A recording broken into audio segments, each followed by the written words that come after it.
Muy buenos días, gracias por acompañarnos en este segundo día del GBN Tech Summit. La primera breakout session que vamos a presenciar se llama Flujos Inteligentes, la columna vertebral de la empresa virtual, a cargo de Fernando Orozco. Fernando es líder regional de inteligencia artificial para GBM, cuenta con un máster en economía y una especialización en estadística, así como un MBA del INCAE con especialización en administración de innovación y la tecnología. Su práctica consultiva la ha llevado a asesorar empresas en toda Centroamérica, México y Colombia, en sectores como telecomunicaciones, banca, retail, gobierno, entre otros. Fernando, bienvenido. Muy bien, muchas gracias y bienvenidos todos a esta sesión. En esta sesión vamos a tratar sobre los flujos inteligentes como la columna vertebral de la empresa virtual. Mi nombre es Fernando Orozco y de verdad muchas gracias por acompañarnos. Bien, tal vez yo voy a empezar hablando sobre qué es una empresa virtual para después profundizar un poco sobre los flujos inteligentes. Y aquí voy a hablar tal vez un poco sobre la experiencia de GBM, porque cuando los clientes llaman a GBM para hacer una consultoría de transformación digital, lo que esperan es que nosotros tomemos la experiencia global de nuestros partners tecnológicos y que la traduzcamos a nivel local, ¿verdad? Con la experiencia que GBM tiene en la región, pero que lo hagamos desde la visión del implementador, de la persona que se va a quedar con ellos haciendo que las cosas pasen. Y entonces hemos tratado de resumir esa experiencia tal vez en este esquema, que lo que nos sirve son de pilares sobre los cuales se desarrollan los negocios de la cuarta revolución industrial. Entonces vamos a repasar primero estos pilares de la cuarta revolución industrial o de las empresas virtuales para poder después entrar ya propiamente a lo que son flujos inteligentes. Bien, en primer lugar tenemos el tema de la nube híbrida. Vamos a tener algunas sesiones sobre nube, pero yo voy a rescatar tal vez algunos puntos desde la perspectiva de negocio. Y es que en la era de la economía del conocimiento necesitamos una plataforma sobre la cual arquitecturar nuestro negocio.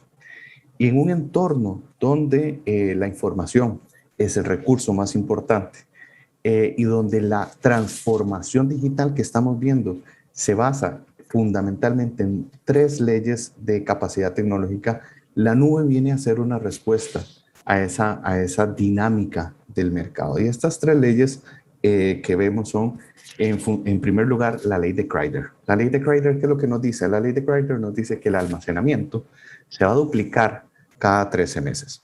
Y asociada a esta ley también está la ley de Butter. Esta ley lo que nos dice es que la capacidad de comunicación y por lo tanto la velocidad de comunicación de los datos se duplica cada 9 meses. Y por último tenemos la ley de Moore, una ley que ya conocemos un poco más y que es aquella que nos dice que la capacidad de procesamiento se duplica cada 18 meses. Entonces, viéndolo desde la perspectiva de los datos y cómo esas leyes interactúan para generar un entorno disruptivo en los negocios, la nube es entonces una respuesta empresarial para armar nuestra plataforma de negocios y poder competir en ese entorno.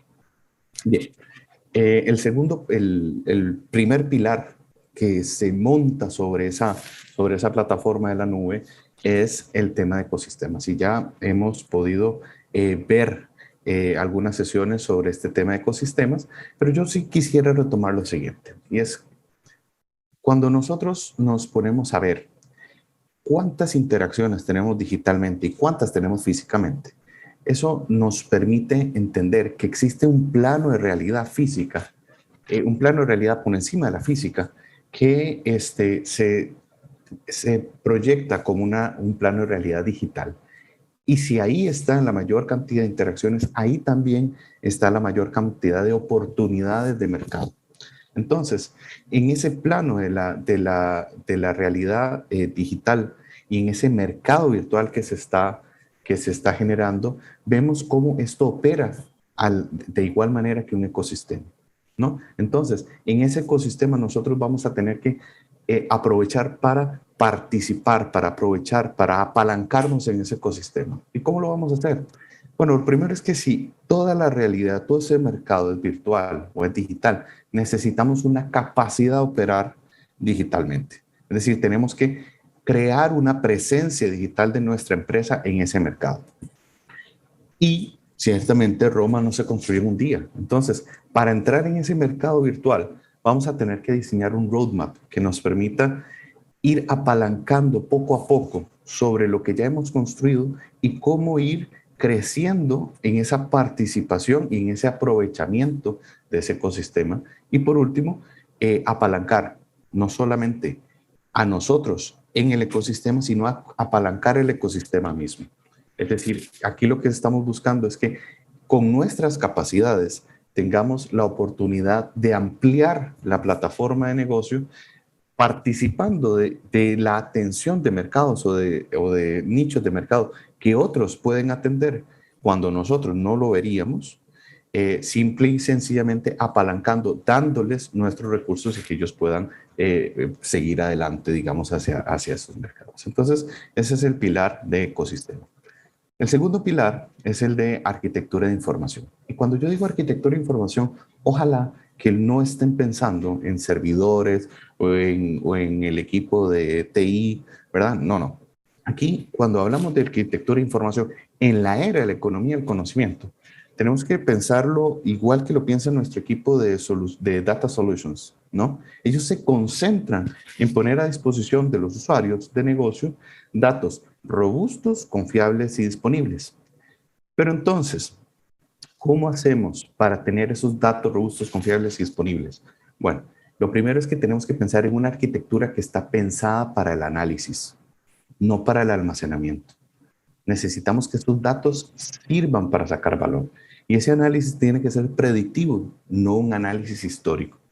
Y entonces vamos a lograr ofrecer servicios más innovadores y que al mismo tiempo esa arquitectura de información nos vaya a permitir extraer, aprender del negocio, del mercado y del cliente en todos los puntos de la cadena de valor. Esa es la arquitectura de información que necesitamos en este entorno de transformación de los negocios. El tercer pilar es el de colaboración ampliada. Y aquí yo pongo el ejemplo de los servicios de emergencia de Dinamarca. Allí han implementado un agente virtual que lo que hace es escuchar las conversaciones en tiempo real entre el humano y la persona que está llamando al 911 acá, el 112 por allá, y predice la posibilidad de que la persona esté describiendo los síntomas de un ataque cardíaco. Y a partir de allí sugiere los próximos pasos. Que valide esto, que haga aquello, que los pasos son estos, que así se hace un masaje cardíaco. Entonces, este es un ejemplo de esa colaboración ampliada, porque la colaboración hombre-máquina es, a ver, si los datos son la nueva electricidad en este contexto, la colaboración hombre-máquina es una aplicación de ese nuevo recurso en esta nueva economía y realmente lo que lo va a impulsar. Entonces, acá lo que vemos es cómo se potencian las habilidades humanas, enfocando al humano en aquello que sabe hacer mejor, que es decir, es hacer la contención, digamos, emocional en ese momento, digamos, de crisis, y la máquina está por su lado ayudando al humano a identificar patrones como los ataques cardíacos, que es algo en lo que los humanos no somos muy buenos. De hecho, los estudios de esta implementación han dicho que el humano falla 1 de cada 4 veces en detectar ese patrón de ataque cardíaco. Entonces es una nueva forma de trabajo simbiótico en la que se está colaborando, no compitiendo, para darle al cliente en ese momento, que es de hecho un momento de vida o muerte, lo que necesita, donde lo necesita y cuándo lo necesita. Entonces realmente ahí es donde estamos creando, digamos, una forma nueva de trabajo a partir de la colaboración hombre-máquina para este nuevo entorno de negocios. Bien. Y aquí el cuarto pilar, y es sobre este pilar, como es el título de esta charla, vamos a volver en algún momento, pero sobre este enfoque estratégico vamos a profundizar un poco más, pero valga decir que inicialmente la economía del conocimiento requiere de una reinvención, ¿verdad? Entonces, esto es un enfoque de transformación digital. Flujos inteligentes es un enfoque de transformación digital que se apalanca en la toma de decisiones basadas en datos de manera hiperautomatizada. Y esto se hace en flujo, ¿no? O sea, los flujos inteligentes concatenan en flujo esta toma de decisiones y eso permite que tengamos esa operación digital que hablábamos en el primer pilar, ¿no? Y a través de esa hiperautomatización podamos tener procesos de negocio flexibles y adaptables y que generan, digamos, por esa misma automatización de la toma de decisiones, servicios eficientes con respuesta inmediata. Entonces, este es el cuarto pilar de esta empresa virtual que hemos ido, digamos, descubriendo en el mercado. Y el último pilar es el tema de la agilidad. Y aquí esto es algo muy sencillo. En la economía del conocimiento necesitamos aprender por diseño. Es decir, necesitamos que los procesos aprendan por sí mismos.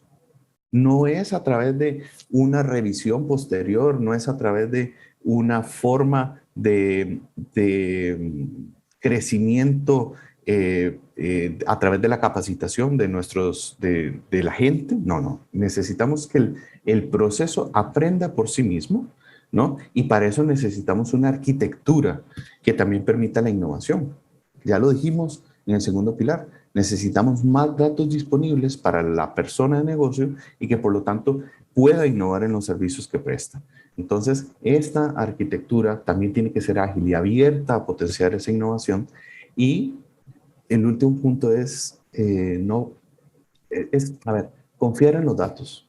No hay que pelearse con los datos, hay que entenderlos, hay que validarlos, pero hay que usarlos. Entonces, la agilidad depende de que si nosotros queremos competir en una economía del conocimiento y los datos son nuestro principal activo, nosotros tomemos esos datos para infundirlos dentro de nuestros procesos, pero sobre todo aprovecharlos. Esos son los 5 pilares que tiene una empresa virtual, ¿no? Entonces, los hemos resumido de esta forma, para que sea un poquito más gráfico, que podamos entender y podamos tomar y llevarnos esto hacia nuestra empresa y poder decir, bueno, a ver, esto es lo que estamos viendo como la alternativa de transformación en negocios, la empresa virtual, ¿ok? Ahora bien, esa empresa virtual dijimos que tiene un enfoque de transformación digital que son los flujos inteligentes, ¿no? Entonces, vamos a definir qué son los flujos inteligentes. Los flujos inteligentes son básicamente la reinvención de un proceso, pero como un flujo hiperautomatizado que incluye la toma de decisiones. Y cuando me refiero a un flujo hiperautomatizado, no me refiero solamente a que vamos a tener tareas o etapas de un flujo y que las vamos a concatenar, las vamos a unir una con una y que podemos seguir el flujito ahí de qué pasó primero, qué pasó después, a quién le toca hacer esto, a quién le toca lo otro, ¿no? Vamos a tener, sí, una concatenación de tareas en flujo, ¿no? No es solamente automatizar las tareas, no es solamente automatizar los procesos, sino es hacer todo esto en flujo, incluyendo la automatización de decisiones. Y es que esto es el punto importante. La automatización de decisiones empresariales es el foco de esta alternativa de transformación digital. ¿Por qué? Porque entonces, si nosotros tenemos parte del proceso automatizado, pero todas las decisiones siguen siendo decisiones que esperan a una persona porque sean tomadas, en ese caso, este flujo va a estar siempre dependiendo y va a tener siempre algunas pegas en la entrega de valor. Aquí lo que queremos es que sea un flujo completo y que opere de manera digital. Y es por eso que tenemos que tomar el camino de la automatización de decisiones para poder sacarle todo el provecho y que se convierta realmente en la columna vertebral del valor. Cuando decimos que esto es un enfoque de transformación digital, es porque convertimos lo que son los procesos desde una visión operativa a una visión estratégica. Eso es lo que vamos a querer lograr, convertir los procesos en estratégicos para nuestra operación. Y tal vez valga la pena que nosotros acá lo veamos con un ejemplo. Y es porque, y pongo este ejemplo tal vez porque es un ejemplo sencillo y que siempre las personas andan buscando este tipo de soluciones. ¿Qué es lo que pasa? Las empresas siempre van a querer vender más. Y siempre van a querer tener mayor ingresos por venta. Entonces, vamos a revisar este flujo, que es un flujo lo más sencillo que podemos ver. Compramos bienes a un proveedor, hacemos una gestión de inventario, promocionamos esos productos que ya tenemos en inventario y después los vendemos a un cliente en específico. Es un flujo, sí, de principio a fin, ¿no? De un ingreso de bienes a un egreso de bienes y una retroalimentación, pero básicamente lo que tenemos es un flujo muy sencillo allí que podemos nosotros ver que tiene algunas decisiones que tomar. Por ejemplo, ¿cuánto voy a comprar de qué producto? O, por ejemplo, ¿qué le voy a vender a quién? ¿No? Y cómo hacer que esa persona me compre un poco más. Entonces, esas decisiones que vemos allí son a veces los puntos que frenan que esto opere como un flujo. Y vamos a ver desde la perspectiva de los datos. Dijimos que los datos es la nueva electricidad, entonces vamos a ver cómo utilizar eso en nuestra transformación digital. Y yo quiero utilizar este ejemplo para desmitificar algo, y es que es muy difícil implementar esfuerzos de transformación digital, ¿no? Yo quiero desmitificar ese tema porque usualmente estamos pensando que para utilizar, por ejemplo, una automatización cognitiva de decisiones, tenemos que haber pasado por un proceso amplísimo de transformación digital, que tenemos que tener toda la data bien, que eso llega hasta el final del proceso.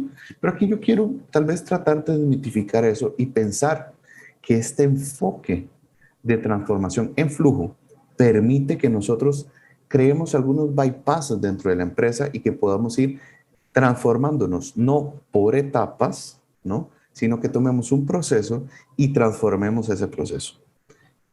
Y en este entorno, pues entonces lo primero que tenemos que revisar es si tenemos la data y qué data necesitamos.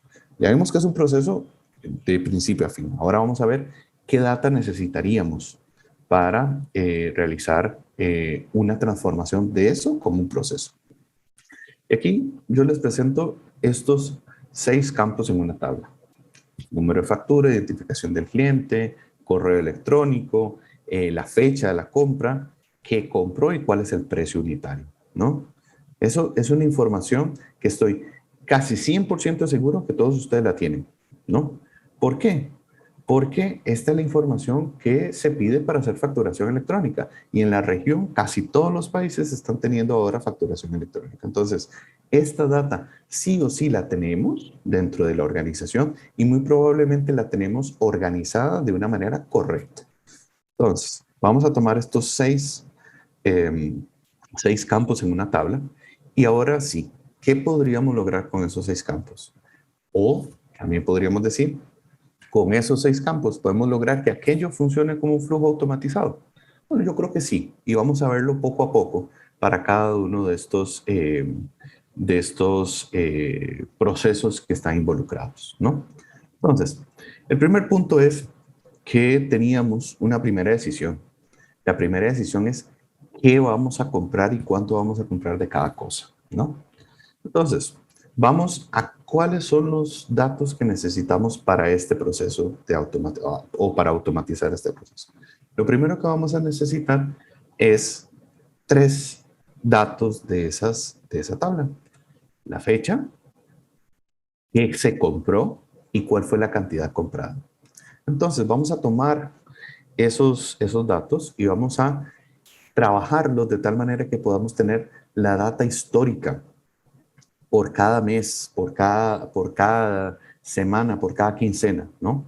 Y entonces vamos a poder tomar esa data, segmentarla por producto o por familias de producto, ¿no? Y a partir de allí, correr modelos de proyección de demanda.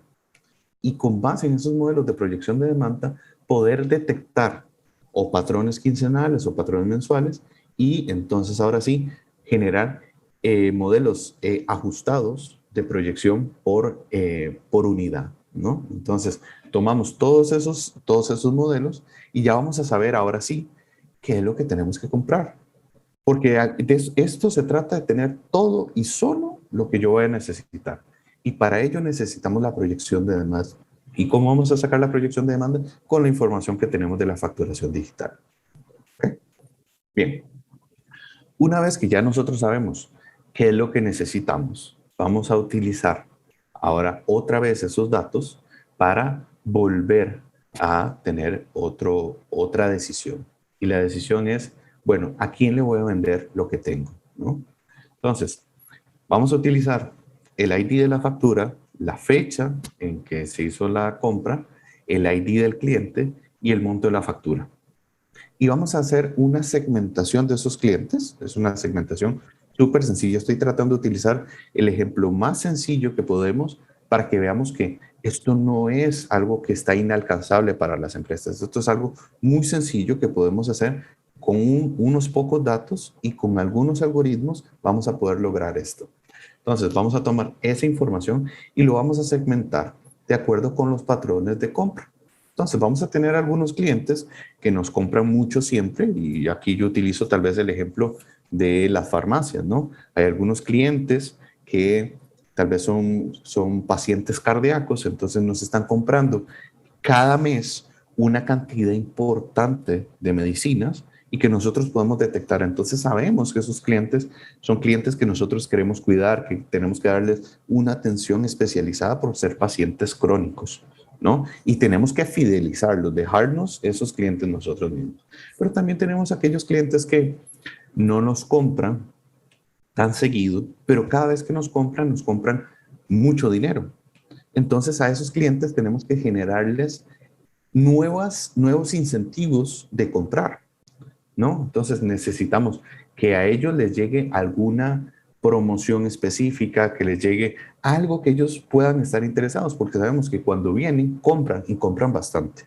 Pero entonces tenemos que ver cómo entender, ya no cómo segmentar a los clientes y conocerlos, sino ahora sí, ¿qué les voy a ofrecer? Porque al fin y al cabo, la decisión acá es qué venderle a esos clientes. Entonces, vamos a utilizar otros algoritmos, ¿verdad? Que nada más van a utilizar dos datos, ¿verdad? Y vean que aquí estoy siendo muy enfático en que no me estoy saliendo de los datos que ya nosotros dijimos que tenemos en aquella tabla de 6 datos. Entonces, vamos a tomar dos datos que son el número de factura y el ítem que se compró y vamos a hacer algo que se llama reglas de asociación. Esto es lo que utiliza o lo que utilizó en un primer momento Amazon, ¿verdad? Para hacer sus recomendaciones de qué ofrecerle a la otra persona. Entonces, vamos a tomar el segmento al cual pertenece y sobre ese segmento al cual pertenece vamos a identificar patrones de compras similares y vamos a ver qué es lo que esa persona podría comprar o qué es lo que esa persona, de acuerdo con otras personas que ha comprado, no ha comprado con nosotros, ¿no? Entonces vamos a tratar de completar esas oportunidades de compra que tenemos para cada una de estas, para cada una de estos clientes y ya sabemos a quién le vamos a ofrecer y qué le vamos a ofrecer, que son las dos decisiones que estaban en la parte de promoción. Entonces vamos a tomar esa información y con esa información vamos a poder generar incluso algunas optimizaciones de inventario.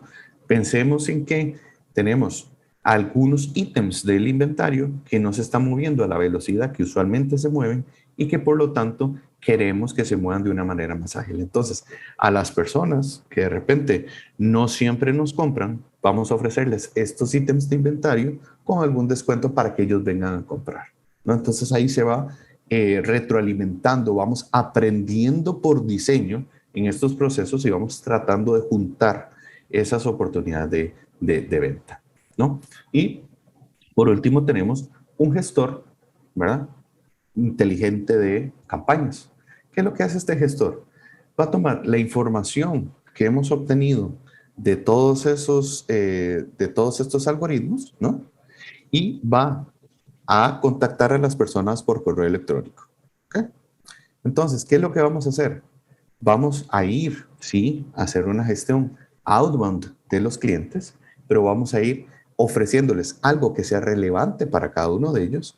Y este gestor no solamente que le llega el correo, no, este gestor es un asistente virtual, ¿no? Con el que vamos a conversar y vamos a ir aprendiendo, vamos a poderle preguntar cosas a ese cliente. Si, por ejemplo, le decimos si está interesado en algún producto y nos dice que no, ya sabemos que esa persona no es comprador de este producto, pero podemos ofrecerle el segundo que parecía una mejor opción en los algoritmos que ya vimos, en el resultado, digamos, de los algoritmos que ya utilizamos.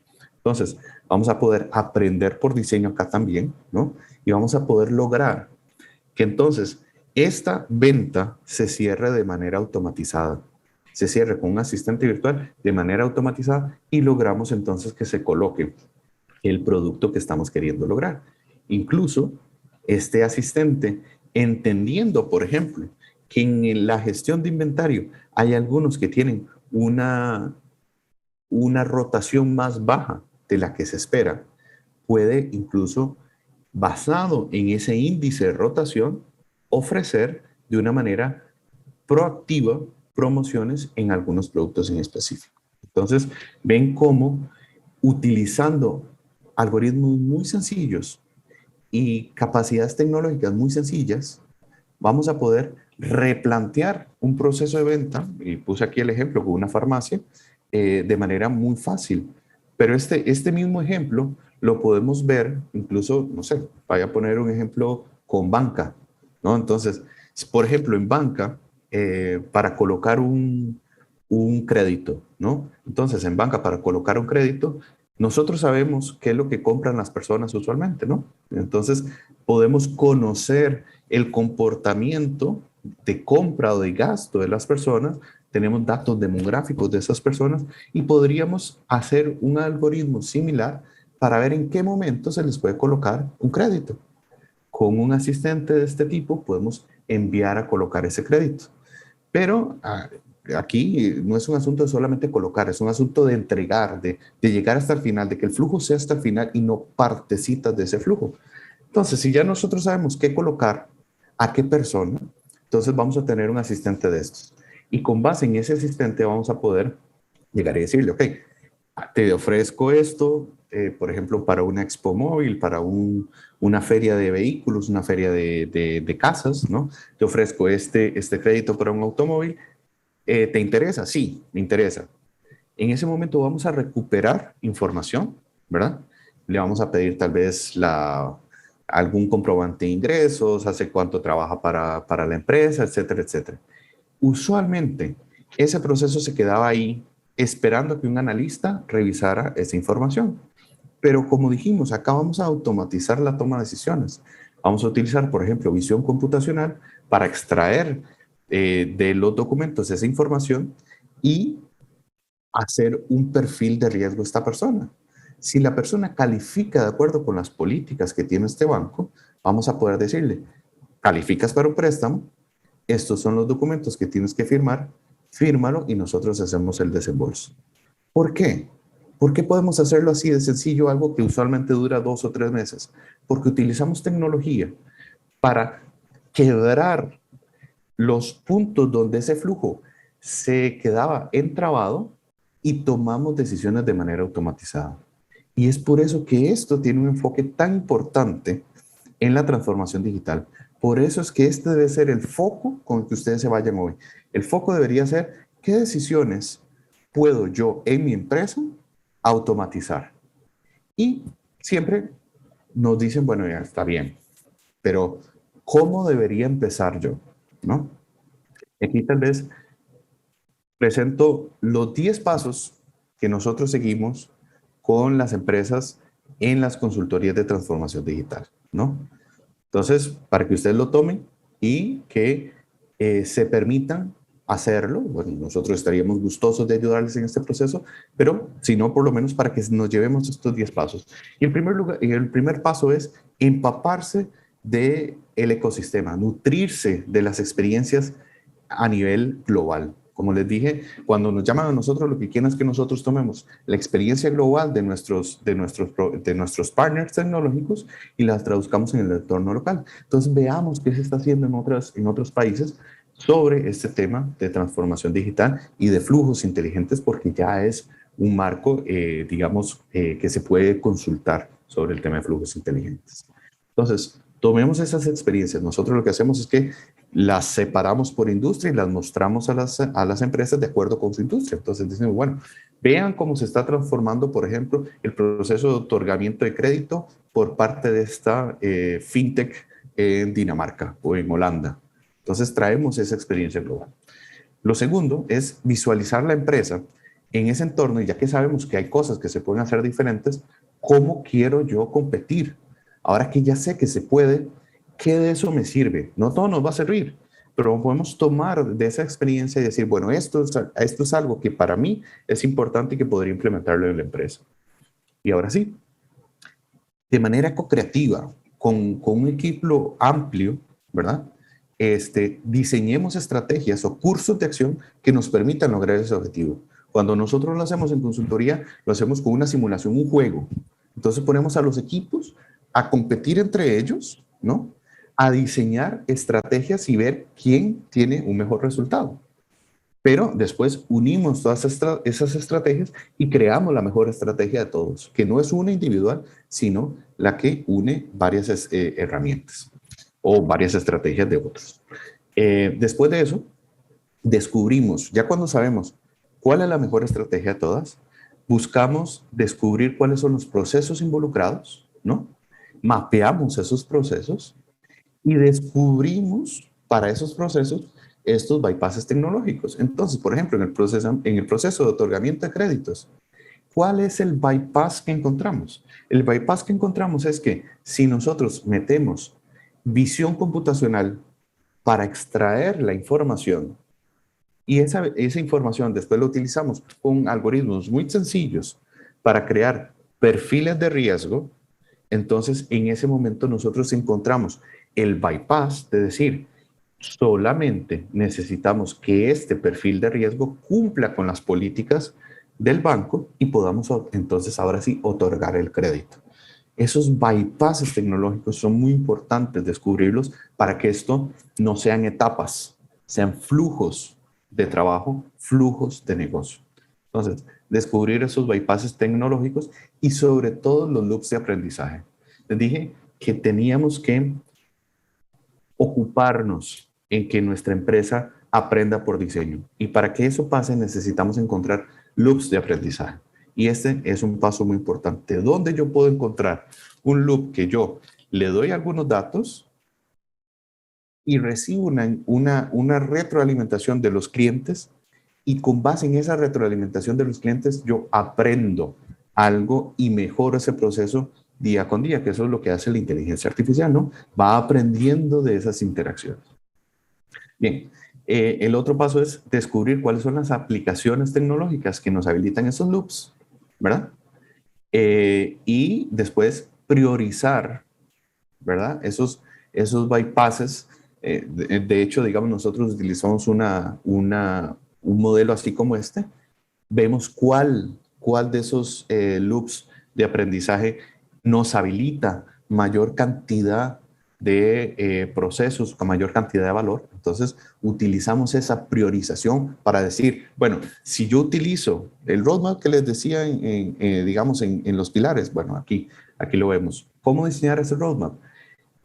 Empezando por aquellas implementaciones tecnológicas que nos van a habilitar mayor cantidad de valor dentro de la empresa. Entonces, ¿cómo yo implementando esto podría llegar a repagar la próxima implementación tecnológica con lo que me ahorro en este proceso? Entonces, de esa manera, hace sentido no solamente desde el punto de vista técnico, sino también desde el punto de vista de negocio. Y por último, pues ya que sabemos cuáles son los building blocks que nos habilitan mayor cantidad de valor, los plasmamos en un roadmap. Y lo más importante, dar el primer paso con mucha determinación. Hay que saber cuál es ese primer paso. Ese primer paso es crucial y definirlo de la manera correcta es lo que habilita que nosotros podamos ser exitosos en el proceso de transformación digital versus tener algunos traspiés. Y por eso la definición de ese primer proyecto nosotros en las consultorías nos tomamos algún tiempo en definirle al cliente cuál es ese primer proyecto para que entonces nosotros le diseñemos los escenarios de valor que le demuestren al cliente que ese es el proyecto correcto para iniciar en ese proceso de transformación digital. Entonces, ¿qué es lo que hemos visto? Bueno, vimos que es una empresa virtual, cómo esa empresa virtual responde al mercado o a lo que vemos ahorita en el mercado, que es la economía de la información, cómo los flujos inteligentes apalancan de manera estratégica los procesos para que podamos competir en ese mercado virtual, y aquí estamos viendo entonces cómo hacerlo. Y esa sería mi presentación y muchas gracias a todos. Esperamos poder compartir. Mi correo es ferorozco@gbm.net y estaría más que gustoso de aclarar dudas o poder tener una conversación con ustedes. Muchas gracias.